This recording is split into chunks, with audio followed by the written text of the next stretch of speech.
কোনো আন্দোলনত বেইমানি নকৰে, বহুতে আন্দোলন আৰম্ভ কৰে পিছত দালালি কৰে। CPM বেইমান নহয়, গতিকে ভৰসা কৰিব পাৰে CPM-ৰ ওপৰত যে CPM-এ যি আন্দোলন কৰিব শেষলৈকে আপোনালোকৰ স্বাৰ্থৰ কাৰণে নিষ্ঠা সহকাৰে যুঁজ কৰিব।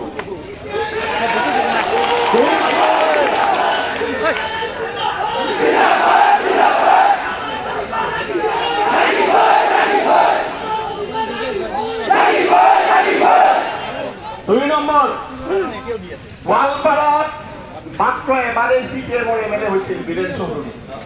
গোৱালপাৰা কলেজৰ প্ৰিন্সিপাল আছে, তাৰপিছত আমাৰ কোনো প্ৰিন্সিপাল হোৱা নাই, মানে MLA হোৱা নাই। গতিকে MLA হোৱা নোহোৱা, নেতা হোৱা নোহোৱাৰ লগত আমাৰ সম্পৰ্ক নাই। আমি কেমেৰাৰ আগত কথা ক'বলৈ মই আৰু কি ক'ম, এটাই লক্ষ্য, গৰীব মানুহ, শ্ৰমিক কৃষক, এই শ্ৰমিক কৃষকৰ স্বাৰ্থৰ কাৰণে যুঁজ কৰিম। আৰু উচ্ছেদিত মানুহ যিহেতু শ্ৰমিক কৃষক, গৰীব মানুহ, এই আন্দোলনত CPM-ক নিৰ্ভয়